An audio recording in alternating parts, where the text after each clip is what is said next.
দাদা কেমন আছেন? নমস্কার, ভালো আছেন তো? একেবারে বিন্দাস। আজকে কিন্তু আমি আপনাদেরকে আম হাট দেখিয়েছি, আজ চলে এসেছি এমন একটা আম বাগানে যেখানে বিঘের পরে বিঘে শুধু আম বাগান। দেখুন এ পাশেও আম বাগান, এ পাশেও আম বাগান, এ পাশেও আম বাগান। কি ব্যাপার দাদা? দাদা গরম অবাক গরম হয়ে গেলাম আম, তো। গরম গরম আম। হ্যাঁ? গরম গরম টাটকা আম, গরম গরম টাটকা। টাটকা আম হবে। এই আম খেলে হ্যাঁ। মানুষের কোনো টেনশন থাকবে না, আচ্ছা রক্তচাপ কমে যাবে, আচ্ছা। জাস্ট রিল্যাক্স হয়ে যাবে, আচ্ছা ময়ে ময়ে হয়ে যাবে। আচ্ছা। এই সেই আম, এই আম হার্দিক পান্ডিয়া খেয়েছে। কয়দিন আগে পারিবারিক অশান্তির ভেতরে ছিল, ও আমার সঙ্গে যোগাযোগ করে এই আম খেয়েছে। এখন রাত্রে ওর ঠিকঠাক ঘুম হচ্ছে। এই আম খেলেই ঘুম আসবে, আচ্ছা। এই আম খেলেই ঘুম আসবে।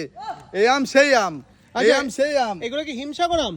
এটা অরিজিনাল হিমসাগর আম আছে, এটা অরিজিনাল তাহলে আপনি কি হিমসাগর বলতে আছে। চাইছেন বেড়া চাপায় আর মালদায় ডুপ্লিকেট হিমসাগর বিক্রি হয়? না না, ওদেরটা ভালো হলে এটা সেরা। আমি কাউকে, আমার ইন্টেনশন নেই কাউকে খারাপ বলে আমি বড় হব, সেই নীতিতে আমি বিশ্বাস করি না। কাউকে খারাপ বলে ছোট করে আমি বড় হওয়া